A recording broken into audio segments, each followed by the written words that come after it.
अब तक आपने देखा गोकुल वासियों द्वारा किए कृषि कर्म का समाचार सुन कंस क्रोधित हो उठता है। ये देख केशनी अपने असुर वृस्तासुर तथा अष्टासुर को फसल तहस नहस करने भेजती है।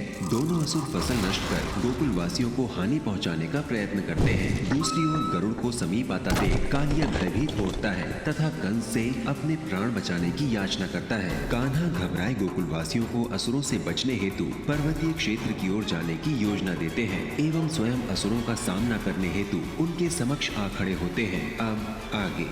ये तुम कैसे असुर हो? कायरों के समान तुम छुपकर गोकुलवासियों पे प्रहार कर रहे हो। बालक, कायर तो तुम लोग हो जो हमारे भय से भयभीत होकर भाग रहे हो। किसी में साहस नहीं है हमारा सामना करने का। इसका अर्थ है कि तुम स्वयं को बहुत साहसी समझते हो। साहसी भी और शक्तिशाली भी। ओह, तो तुम मुझे पकड़ के दिखाओ तो मैं तुम्हें जानूं और तुम्हें मानूं भी। भूल कर दी बालक तुमने। हमें ये चुनौती देकर तुमने बहुत बड़ी भूल कर दी। तुम्हारे 10 पग और हमारे 1 पग, अब बच नहीं पाओगे तुम हमसे। हमारी विनाश लीला के गड्ढे में तुम नहीं फंसे हो, इसलिए ऐसा कह रहे हो। तो अब हम दिखाते हैं तुम्हें अपना भय। अच्छा, दिखाओ दिखाओ, मुझे पकड़ो पकड़ो। श्रेष्ठ बालक,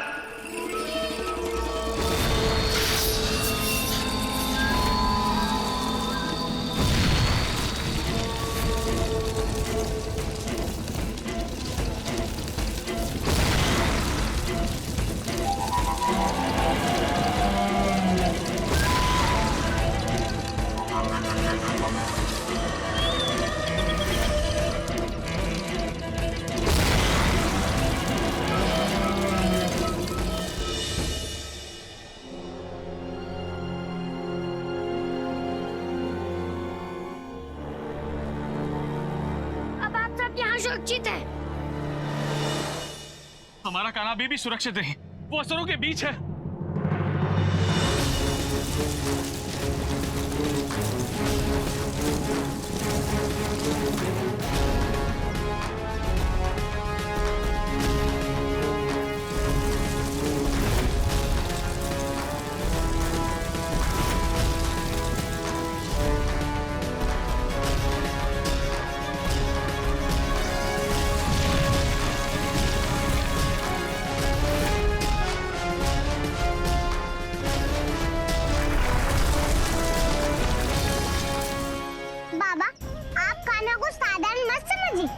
जितना बड़बोला है ना, उससे कहीं एक बुद्धिमान भी है। देखिएगा उन असुरों को घुटने के बल कैसे चलवाता है।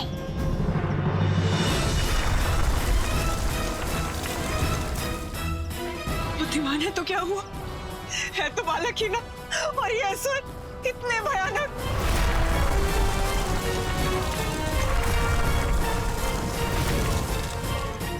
नंजी, नंजी, मेरे लल्ला को कुछ होगा तो नहीं? नंजी, लल्ला को बचा लीजिए।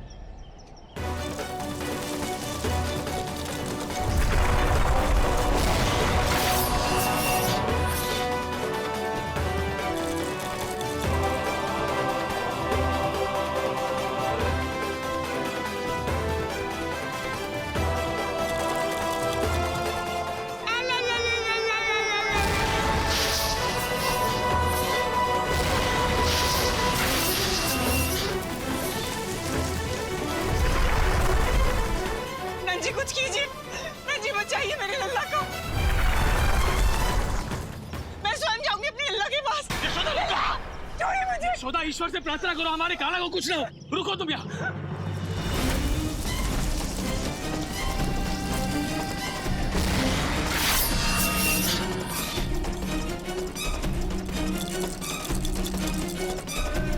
मुझे उस असुर को थकाने के लिए उस चट्टान तक किसी भी स्थिति में जाना ही होगा।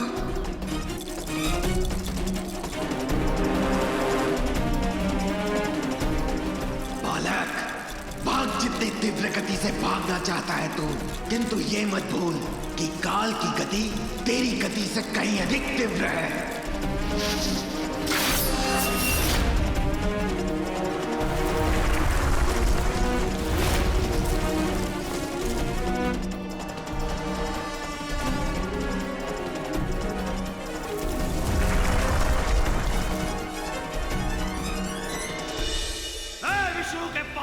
पक्षी, तू स्वयं को शक्तिशाली समझने के भ्रम में मत रहना। तू सबको भयभीत कर सकता है, मुझे नहीं, क्योंकि मैं भगवान कंस हूं। एको हम द्वितीय नास्ति। तू मेरी आज्ञा का पालन कर, अन्यथा तुझे वो तेरा स्वामी भी नहीं बचा सकता। देखो भगवान कंस की दया, तुम्हारी रक्षा के लिए तुम्हारे शत्रु से स्वयं युद्ध कर रहे हैं। कहां भाग रहा है गरुड़? तुझे छोड़ूंगा नहीं आज। ये कैसी गूंज है? ये क्या हो रहा है? वही जो होना था। अर्थात वो पराजित हो गया? हाँ, पराजित होने के साथ साथ अपने प्राण बचाकर भाग भी गया कायर, अपने निर्बल स्वामी विष्णु के पास। अर्थात मैं भयमुक्त हो गया हूँ। भय से मुक्ति दिलाने का वचन दिया था मैंने मित्र। धन्य हो गया मैं। किंतु गरुड़ तो अजर अमर है। तुम भूल रहे हो कालिया, महाराज साधारण जीव नहीं है, साक्षात भगवान है। और भगवान का सामना स्वयं विष्णु नहीं कर सकता, तो उसके वाहन का क्या अस्तित्व? जाओ कालिया, तुम सुरक्षित हो, अभय रहो, किंतु सावधान रहना।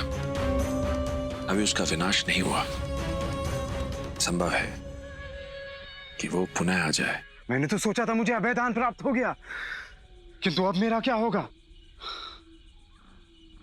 हाँ, चिंता का विषय तो है। वो तुम्हारा निवास स्थान जान चुका है। ऐसा कौन सा सुरक्षित स्थान है जहां मैं निश्चिंत होकर रह सकता हूँ? नागलोक। नागलोक? वहां जाना तो बहुत संकटपूर्ण है। 7 द्वारों को पार करना होगा, जिसके हर द्वार पर गरुड़ दृष्टि है। किंतु एक द्वार है जहां गरुड़ की दृष्टि नहीं है। कौन सा द्वार? यमुना। यमुना? यमुना तो नदी है। इसलिए नागलोक के एक द्वार का मार्ग यमुना से होकर जाता है, जहां ना आने का श्राप उस गरुड़ को स्वयं तुम्हारे पिता ऋषि कश्यप ने दिया था। पर यमुना तो बहुत दूर है। 15 दिन लगेंगे वहां पहुंचने में। फिर मैं वहां नहीं जा पाऊंगा। भयभीत हो या चिंतित? भगवान का साथ पाकर तो संसार भयमुक्त और चिंता रहित होता है, और तुम भगवान का सानिध्य पाकर भयभीत और चिंतित हो रहे हो कालिया। कालिया, तुमसे मित्रता की है मैंने, अपना कृपा पात्र बनाया है। मझधार में नहीं छोड़ूंगा, अपने साथ लेकर चलूंगा। किंतु क्या भगवान? तुम्हें एक वचन देना होगा। कैसा वचन? कि तुम समस्त गोकुलवासियों का अपने विष से विनाश करोगे।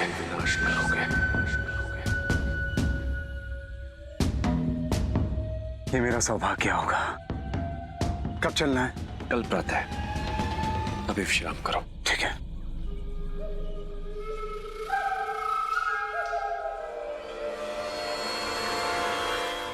महाराज, संसार व्यर्थी विष्णु को मायावी कहता है।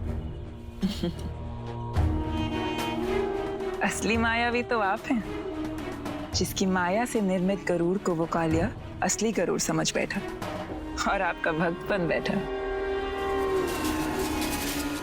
कालिया नाग नामक विषघाती अचूक अस्त्र से गोकुल के सर्वनाश को ना तो वो विष्णु का अंश बचा सकता है, ना ही वो विष्णु।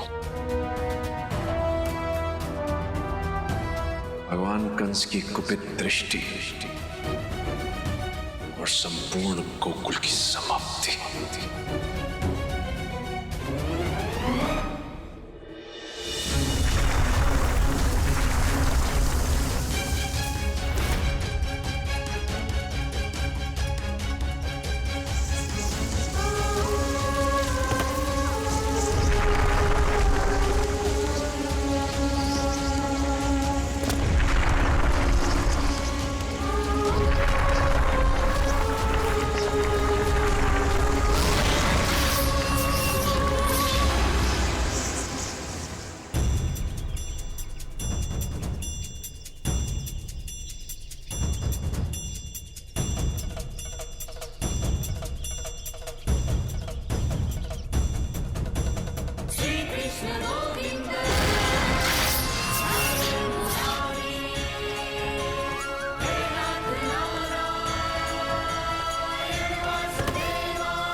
देखा, गोकुलवासियों का अहित करने का यही परिणाम होता है।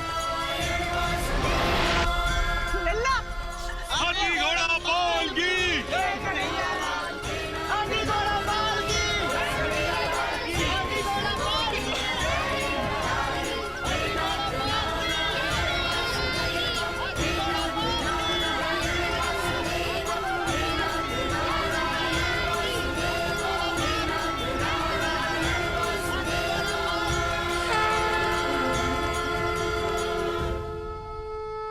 मेरे भाई, तुम मुझे छोड़ के नहीं जा सकते मेरे भाई।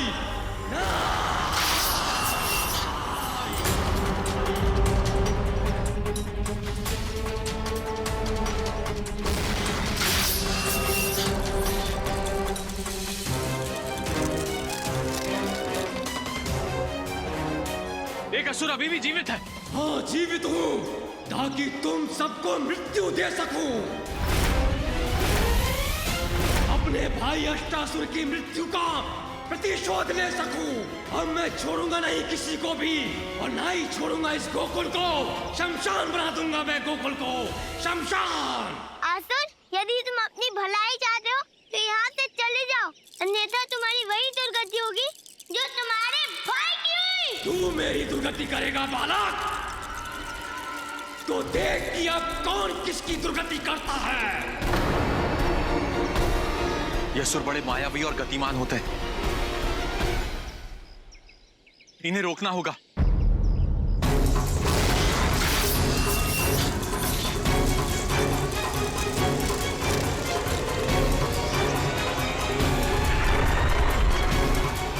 मुझे इस असुर को रोकना होगा।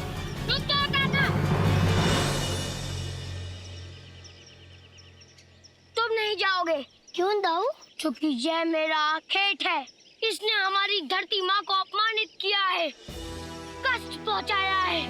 इसके इस कुकृत्य का पाठ इसको मैं पढ़ाऊंगा। ठीक है हलदर दाऊ, आप इससे ऐसा पाठ पढ़ाइए कि भविष्य में कोई भी असुर ऐसा दुस्साहस ना कर पाए। जाइए।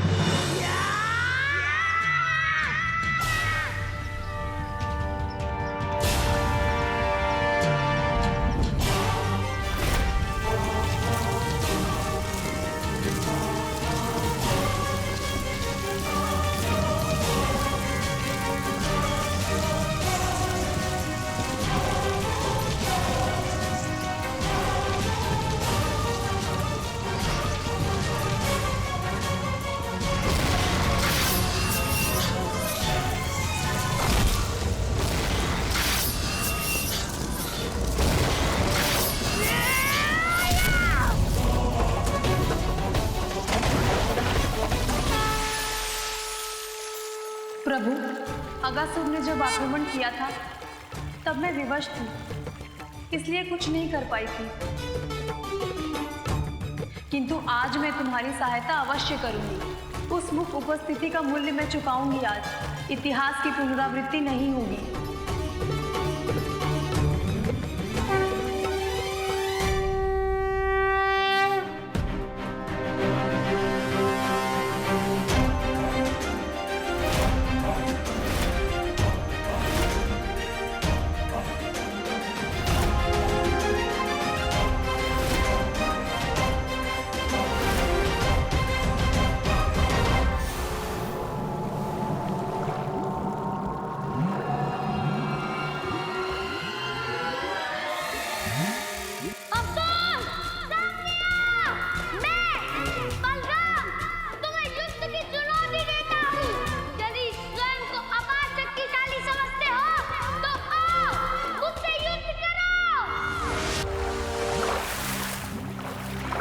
मेरे होते तुम कान्हा के गोकुल नहीं जा सकोगे असुर।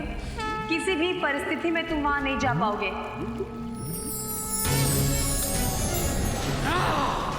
मेरे मार्ग में अवरोध।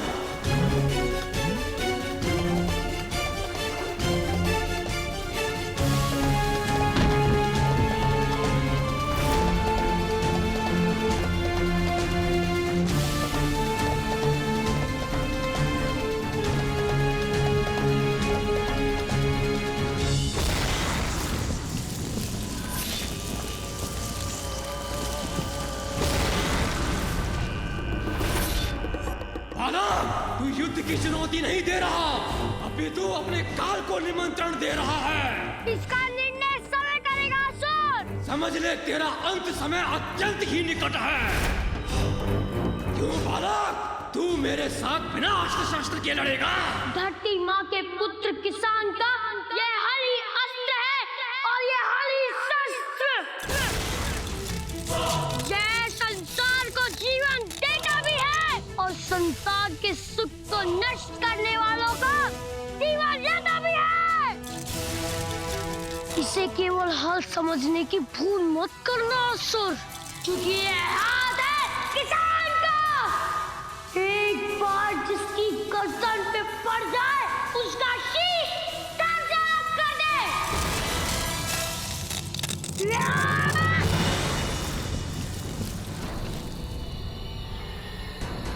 कहाँ दृश्य हो गया वो असुर? सामने आ असुर! सामने आ!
नंद बाबा, विपत्ति तो मानो ग्रहण बनकर छा गई है हमारे गोकुल पर। एक विपत्ति समाप्त नहीं होती कि दूसरा आकर घेर लेती है। नंद बाबा, कितनी कठिनाई से अपने प्राणों को दांव पर लगाकर कान्हा ने उस क्रूर कंस से हमें करमुक्त कराया था और हमें आत्मनिर्भर बनाया था, किंतु उसके उन दो असुरों ने कान्हा के स्वप्न और हमारे परिश्रम को चूर चूर कर दिया। सोचा था कुछ ही दिनों में अनाज से घर भर जाएगा, अन्न का अभाव नहीं रहेगा और कोई भी परिवार भूखे नहीं मरेंगे, किंतु उन दो असुरों के कारण समस्या ज्यों की त्यों खड़ी है। नंद बाबा, मेरे घर में भी 2 दिन के बाद अन्न समाप्त हो जाएगा। फिर मैं अपने परिवार को क्या खिलाऊंगा, कैसे पालन करूंगा उनका? और जीवन के लिए अन्न कितना अनिवार्य है नंद बाबा, ये सारा संसार जानता है। केवल दूध दही से हम अपना गृहस्थ जीवन नहीं जी सकते नंद बाबा। गोकुल वासियों, मैं आप सबकी पीड़ा को अनुभव कर सकता हूं और मैं आपको आश्वासन देता हूं कि जब तक मैं जीवित हूं, एक भी गोकुलवासी भूखा नहीं सोएगा। जिसे जितना अनाज चाहिए मेरे यहां से आकर ले जाए। मेरा द्वार आप सबके लिए खुला है। आपका बहुत बहुत उपकार है नंद बाबा। आप हमारी इस दुख घड़ी में हमारे साथ हैं।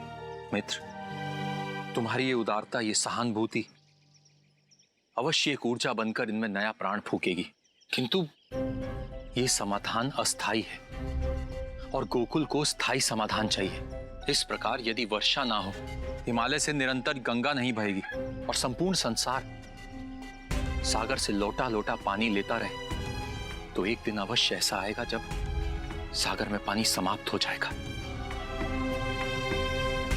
वृषभानु जी सत्य कह रहे हैं नंद बाबा, भंडार में अनाज का आना अनिवार्य है। और तुम्हारे भंडार में कुछ ही दिनों का अन्न शेष है नंद। गोकुलवासी तो क्या, कुछ दिनों के पश्चात अपने परिवार का भरण पोषण भी कठिन हो जाएगा। तब क्या करोगे? मैं नहीं जानता कि मैं क्या करूंगा वृषभानु। मैं केवल इतना जानता हूं कि उस अहंकारी कंस के आगे नहीं झुकूंगा, और यही मेरा प्रण है।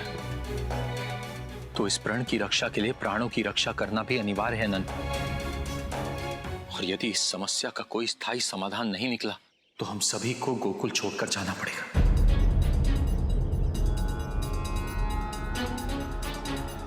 ब्रिजभानु जी सही कह रहे हैं। जब अनाज नहीं पैदा होगा तो हम खाएंगे क्या और जिएंगे कैसे?